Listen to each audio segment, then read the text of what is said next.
Stephen A., you reacted to Christian McCaffrey's comments in Sports Illustrated that many underestimate him because of the eye test. If he were black, he would get talked about differently. He makes a very valid point. There's no reason for anybody to be up in arms for what he's saying. Christian McCaffrey deserves more respect, more recognition than he is receiving. Okay. And he's not receiving it because, believe it or not, I can't believe I'm saying it. He is a white guy that is not receiving it because of the color of his skin and the position that he plays. Well, the Heisman runner-up told ESPN the magazine that Stephen A. rescued the discussion. Quote, "It was a relief. I couldn't have said it better." So Clemson quarterback DESHAUN Watson had similar comments, telling Bleacher Report that he thinks black quarterbacks are stereotyped. People think, quote, "Oh, he's a black quarterback. He must be dual threat." People throw around that word all the time. People have assumed that I have to run the ball before I can throw it most of my career. All the way back before high school, it's a stereotype put on me for a long time because I'm African-American and I'm a dual threat quarterback. Stephen A., what does this say about society? It says that we still have a long way to go. And believe it or not, it says something that we as black people are very reluctant and reticent to recognize, but it's the absolute truth, that prejudice exists on both sides of the coin. What I would educate people about is that there's a difference between prejudice and racism. Racism essentially is when you inherently believe in a level of superiority or inferiority based on somebody's ethnicity, race, et cetera, and I certainly have never met a black person who felt that way, that they were superior to somebody just because they're black. Obviously, our country has proven that there have been a bevy of white people who obviously think differently than that. But when it comes to prejudices, I think we're all tainted to some degree by that. Nobody's immune from it. Nobody can be absolved from it. And I think that in this particular situation, it proves the point. In the case of DESHAUN Watson, he's absolutely right with what he said, considering the greatness that he has put on display, particularly last season. You know, the expectation that he is supposed to rely on his athleticism and his running ability to be as effective as he can be, because nobody can just judge him as being a pure quarterback, etc., who's just going to stand in the pocket and fling that football, even though this was a problem that existed with the likes of a Warren Moon, who debunked all of that and proved himself throughout his Hall of Fame career, first in the CFL and then in the NFL. It's still a stereotype that black quarterbacks have said they still battle. So DESHAUN Watson isn't bringing anything new to the table. He's just validating what has reverberated throughout society for decades now. In the case of Christian McCaffrey, let me be the first to say what I said months ago. If he were white, he would be getting more attention. This man rushed for over You mean if he was black? If he was black, I'm sorry. If he were black, he would be getting more attention. As a white guy in the United States of America, this guy is actually being, diminished to some degree. Now, some people would use the excuse that I think if I remember correctly, is Jim Taylor or somebody like that, the last white running back to lead the NFL in rushing. Okay, so you might prognosticate, look forward and say, well, this guy at 6 feet, only 201 pounds, what is he going to be on the NFL level? Blah, blah, blah, blah, blah.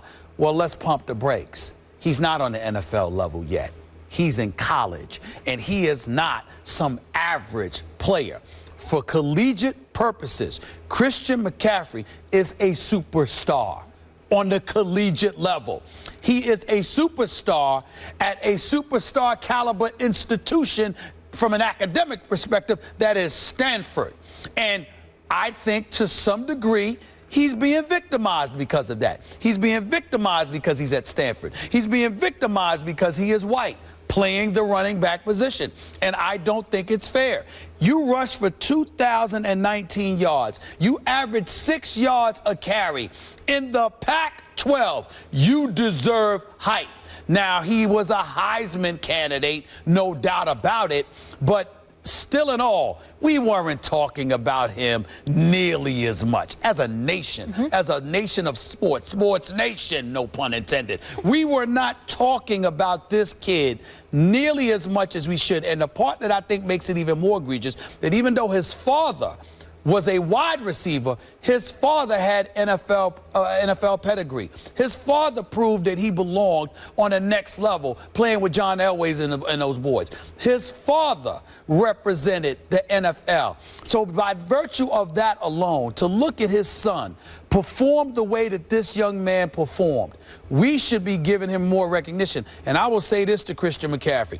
If you perform this year the way you performed last year, I personally promise you, we will be mentioning you a lot on this show, because we will not ignore, I'm a fair-minded guy. And this guy, this white dude at Stanford, as a running back, deserves at this moment far more respect and adulation than he has received. Not just a running back, he's a receiver, too. I mean, when you think about him on the next level, you think, could he be LaDainian Thomas? Well, that's one of the greatest players of all time. But, like, let's talk about a guy like Dave Meggett, one of these Weapon X type guys in the sense that he can help you in so many different ways. He can carry the ball a bunch of times. You went real deep there. Who the hell remembers Dave Meggett? I know you do. He deserves to be remembered. Giants, but who the hell's thinking about it? Giants. But the point is, Meggett could run the ball. He could catch the ball. He could return kicks. He could help you in a variety of ways. As a result, he was never going to lead the league in rushing or anything like that. But he was a Pro Bowler. He was that level player. And I look at McCaffrey, I think he could maybe do the same thing.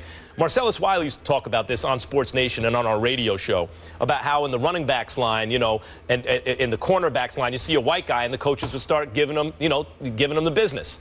They'd be making fun of him, stuff like, oh boy, you know, because it's not just lazy thinking. The way we're wired is to make stereotypes. It's to make generalizations because it helps us process information quickly. It helps us understand the world. Doesn't make it right, though. Of course not. That can work against us, and it can lead to lazy thinking where people see DeShaun Watson and go, running back. No, he's a quarterback. Now, the irony in Deshaun Watson's case is he is a dual threat, you know, like, but he can do more than just run. He can obviously throw and complete passes and all that stuff, but he is a dual threat. And I also think that in terms of McCaffrey and the reception of him and the coverage of him, I think that tide will turn, Stephen A., because there's something about, just as we can generalize and make snap judgments and stereotype at times as a result, we also like it when we see someone who breaks stereotype. We like it when we see the white running back or cornerback because we don't see it all the time.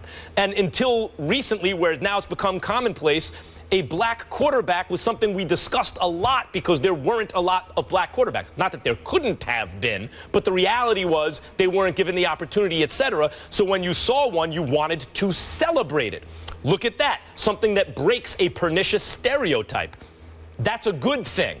And I think that's going to start working for McCaffrey over time this season. You're right. But the reason why it's so important, particularly on a show like this, to bring up Christian McCaffrey is because we never hesitate to point out unfairness. And it's usually aimed in the direction of minorities, whether it be African American or somebody else. We talk about Native Americans. We talk about African Americans. We'll talk about Latinos. It does not matter because we're for the underdog on First Take. Let's just call it what it is. Right. And by and large, the sports world is that way in today's age as well. White hosts, black hosts, it don't matter. We've become a society where even though we say that we root for the underdog, we really, really have elevated that stature in today's day and age. So guess what? We're looking at Christian McCaffrey, and because he's white and because he's at a pristine institution like Stanford, we're not viewing him as an underdog. But in this particular instance, he is an underdog because these kind of things, if we're willing to point out the liabilities, if we're willing to prognosticate what he won't be, and we're willing to do that ad nauseum, then what we're doing is taking those prejudices and leaping them on his shoulders and therefore making it hard for him. Now, there's a lot of black folks that'll be like, damn that, what's the problem? We got to deal with that every day. And that's right. But the problem is that if you want to alleviate that level of prejudice that's aimed in our direction, make sure we don't exercise it with somebody else. In the case of Christian McCaffrey, he does not deserve this. He deserves better than what we as a sports world have given him in the last year. This is what I love about sports. The closest thing to a pure meritocracy in this country. I mean, it doesn't matter who your daddy is, how much money you have. If you can't hit the curveball, you can't stay in the major leagues. That's just the way it is. And just a word to the wise for those who would, for whatever reason, root against McCaffrey.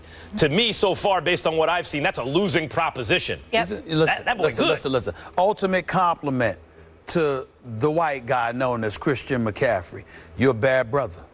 You're a bad brother. I don't think that he's a bad brother. Put it in perspective. He's a bad brother. His 2019 rush yards last season, the most in FBS history by a running back who ever came back to school the following year. And 45 receptions for 645 yards. He's dangerous out of the backfield. And he appreciated you having his back, Stephen A., calling you out personally. So I appreciate that. Thank you. When we come back, the old adage is if you have two quarterbacks, you have how many guys? None. None. Which NFL team has the worst quarterback situation? We'll tell